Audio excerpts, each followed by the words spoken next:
I'm Michael Bauermeister. I live in Augusta, Missouri, and I work with wood. I do some carving and turning and sawing and laminating of wood to make the pieces that I make. Some of them are big sculptural vessels. I'm pretty well known for those. And lately I've been doing a lot of carved wood panels that hang on the wall. And that's become a big part of what I do. They're almost like paintings because they're carved first and then they're painted. I kind of work in an evolution of pieces. One piece will suggest the next one. And so while I'm working on a piece, I'm always thinking about what I'm going to do next. I'm inspired by a lot of natural colors and surfaces and textures, especially on the big wall pieces. The result I'm looking for is frequently kind of a cellular pattern that looks like a lot of things in nature, like leaves on a tree or pebbles on a beach or waves on the water. Those are all the kind of textures that really inspire me. And I'm just trying to capture that feeling of being there in nature. I guess in general, I like the work to have kind of a peaceful, soothing kind of quality to it.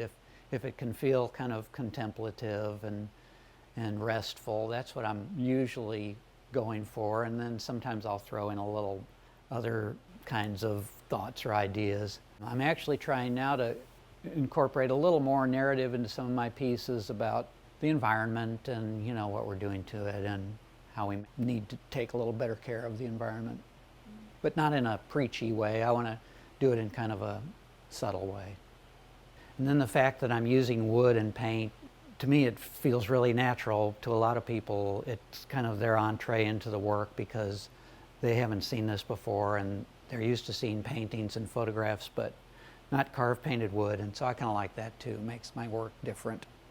I spend a lot of time hiking and bike riding and canoeing, and that's kind of my church, and that's where I get my inspiration. I studied sculpture at Kansas City Art Institute and kind of settled on wood there. I worked with a lot of different media, but I really felt comfortable with wood.